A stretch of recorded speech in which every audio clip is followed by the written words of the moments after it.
Papunta na po ako sa likod ng bahay namin at tingnan natin yung pinapagawang bahay dito.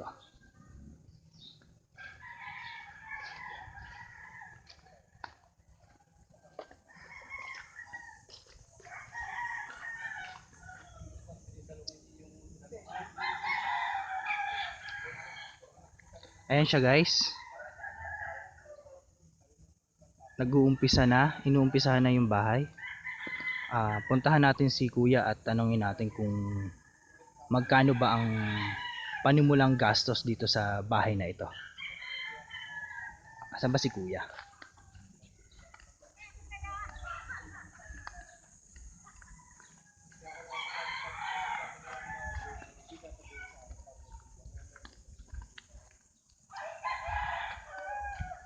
Ayan nyo guys, ayan na oh.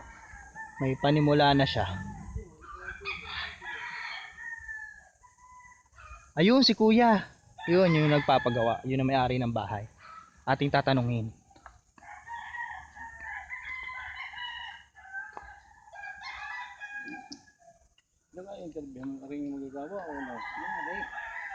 Kayo po kuya, hi, good morning. Tatanungin ko lang kayo kuya kung magkano ba yung panimulang budget ang kailangan natin para makapagpatayo tayo ng isang bahay na ganito. Kasi kapag ang budget mo ay halagang doon lang muna, hindi mga 100,000 pwede ka na makapag-umpisa ng bahay. May dalawa ka ng kwarto at nabububungan na, tapos ay may kusina at at least ay siya matitirahan na sa halagang 100,000. Opo. So ngayon po kuya, sa panimulang bahay na ito, magkano na po as of now yung nagagastos nyo? Almost 30,000. 30,000 sa mga gamit. America, water stick.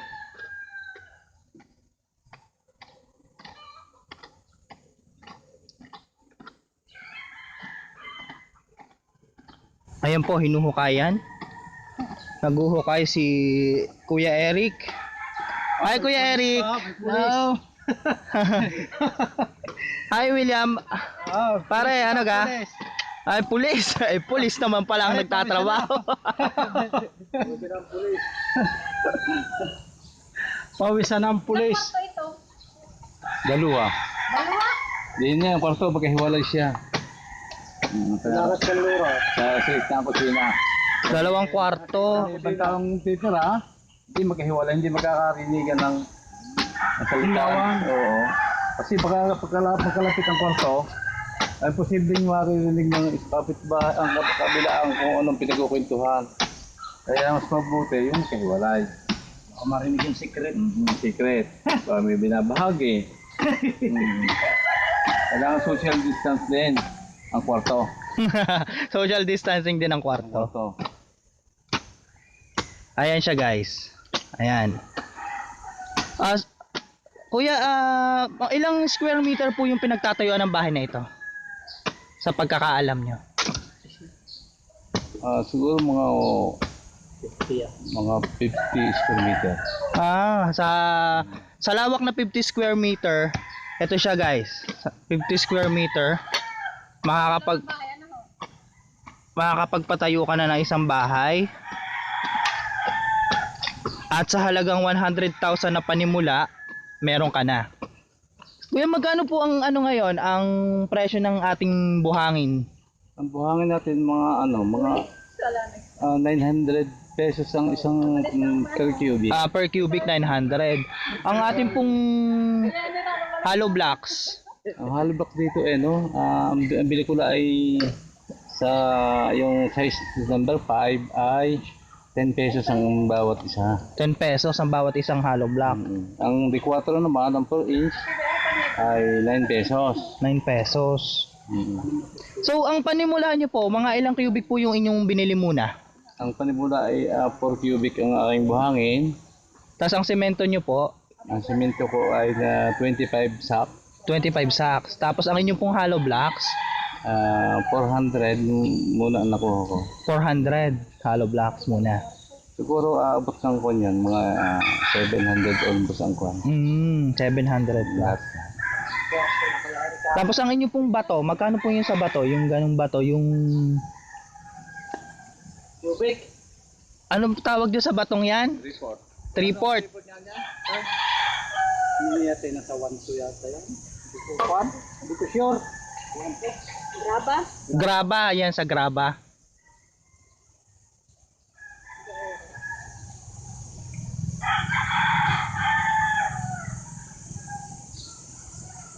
Ganda tayo din eh. Maganda yung pesto ng bahay. Only 2 people. Working in my... Hanapin ko pala ang kusino ng kwan.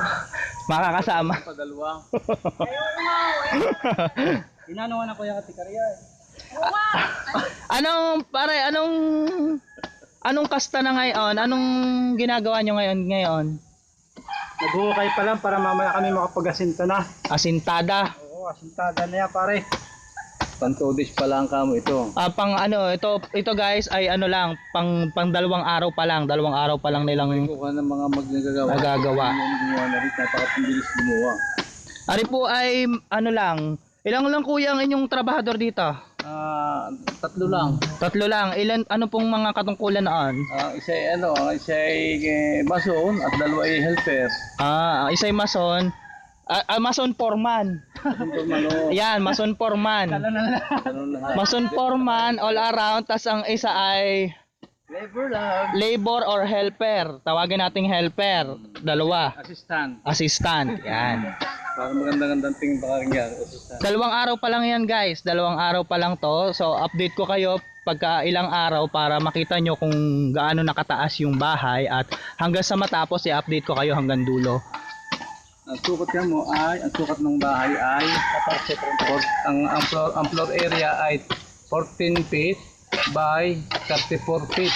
14 by 34 Ang floor area. ang floor area. Kasi ibinasi ko yun doon sa mga materialis pang itaas sa trusses, sa gagamitin kong C-purlin at saka tubular na 2x3.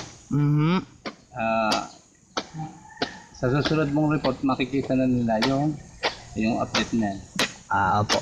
Ayun, 14 by 34 daw to guys. Magkano ngayon ang halo block? Muro lang yun. 10 daw ang hollow block.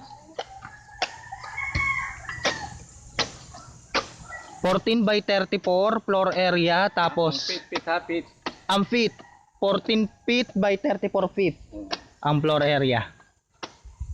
Pero yung pinagtatayuan nito ay mga 50 square meter. Ayan siya guys. May kapit-bahay na kayo. Mayroon na kaming bagong kapitbahay, sila kuya.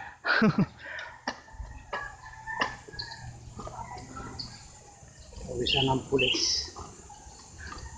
Madami itong trabaho, pulis pa, mag-duty pa mamaya. Naka-uniform ka naman ng pulis. Tapos pagdating sa bahay, mag-alaba pa. Oh. Hindi lang, ama. Hindi lang, pero sino kayo babae ko dito? Kapatid ho? Yeah, kapatid ng pare ha? Kapatid! Asawa ka nito? Yan pa na. Ayan guys.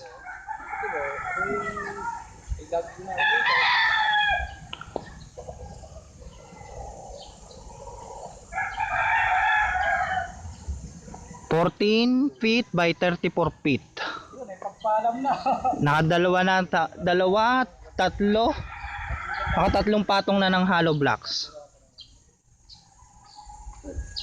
Tapos dun sa kabila ginagawa pa lang nila, hinuhukayan para maasintahan at magawa at malagyan na ng hollow blocks din. So ayun guys, maraming salamat sa panonood, at update ko kayo sa mga susunod na araw para makita nyo kung gaano na kalaki at gaano hanggang saan na yung natatapos nila. At update ko din kayo para hanggang sa dulo ay makita nyo kung gaano kaganda, kalaki at anong itsura ng 100,000 budget nyo para makapag-umpisa na kayo ng sarili nyong bahay. Maraming salamat guys. Thank you for watching guys. Maraming salamat po sa pagsama sa akin sa araw na ito. At update ko po kayo sa ginagawang bahay na may budget na 100,000 pesos. At marami pong salamat kay Mr. Paul Magpantay sa pagpapaunlak sa akin para i-feature ang kanyang budget house. At para po sa gastos, nakalagay po ito sa aking description box below. So please like, share, and subscribe to my YouTube channel. And update ko po kayo hanggang sa matapos at malagyan ng bubong at pwede nang matirahan. Maraming salamat!